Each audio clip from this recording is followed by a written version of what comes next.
Welcome to அரிஸ்காம் channel. கேழ்வரகுனா சொன்னால் குழந்தைங்க ஓடுறாங்களா? அப்போ இந்த மாதிரி இடியாப்பம் செஞ்சு கொடுங்க. குழந்தைங்கள்லேருந்து பெரியவங்க வரைக்கும் விரும்பி சாப்பிடுவாங்க. நார் சத்து, இரும்பு சத்து எல்லாமே உடம்புக்கு ரொம்ப சத்தானதுங்க. கண்டிப்பாக இந்த மாதிரி இடியாப்பம் கண்டிப்பாக ட்ரை பண்ணி பாருங்கள். ரொம்ப சாஃப்டாகவே இருக்கும். அதுக்கு தேவையானது 1 1/2 கப் தண்ணி சேர்த்து 1 ஸ்பூன் உப்பு சேர்த்துக்கலாம். இப்போ 1 கப் அளவுக்கு மாவு எடுத்திருக்கேன். இதே கப்பில் 1 1/2 கப் அளவுக்கு எடுத்துக்குங்க. எடுத்துட்டு மாவை ஒரு டைம் சலிச்சிடுங்க. ரெடிமேட் மாவாக இருந்தாலுமே ஒரு டைம் சலித்து எடுத்துக்குங்க. இப்போ தண்ணி இந்த மாதிரி கொதிக்கிற ஸ்டேஜில் அடுப்பை லோ ஃப்ளேமில் வச்சுட்டு இப்போ 1 1/2 கப் மாவை எடுத்துருக்கிறத அப்படியே இது கூட சேர்த்துருங்க. இது கூட சேர்த்துட்டு நல்லா கைவிட்டு நல்லா கிளறுங்க. நல்லா ஸ்பூனை வச்சு நல்லா கிளறிடுங்க. நல்லா எந்த அளவுக்கு உங்களால் அடுப்பை லோ பண்ண முடியுமோ லோ பண்ணிவிட்டு இந்த மாதிரி நல்லா கட்டி இல்லாமல் நல்லா கிளறி விட்டுருங்க. ஒரு 5 நிமிஷம் போல் பார்க்குறப்ப தண்ணியெலாம் இஞ்சி இந்த மாதிரி இருக்கும். இந்த ஸ்டேஜில் நல்லெண்ணெய் இல்லைன்னா தேங்காய் இது கூட 2 டேபிள் ஸ்பூன் சேர்த்துக்குங்க.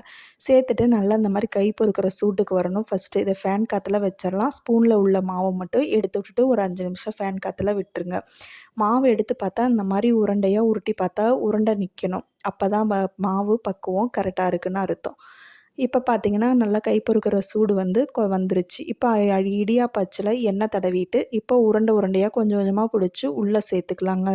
சேர்த்துட்டு பாருங்கள், இடியாப்பம் புழிஞ்சு காட்டுறேன். எவ்வளோ சாஃப்டாக வருதுன்னு பாருங்கள். ரொம்ப ஹார்டாகவே இருக்காது. ரொம்ப சிரமப்பட தேவையில்லை. சாஃப்டான இடியாப்பம் ரெடி ஆயிருங்க. பாருங்கள், உங்களுக்கே தெரியும் எவ்வளோ சாஃப்டாக புளியுதுன்னு பாருங்களேன். ஒரு சுற்றினாலே போதும், அவ்வளோ சாஃப்டாக புளிஞ்சு வந்துடும்.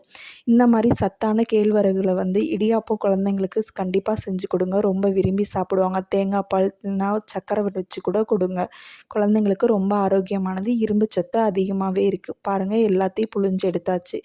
ஆவியில் ஒரு 10 நிமிஷம் மட்டும் வேக விட்டு எடுத்து பார்க்கலாம்.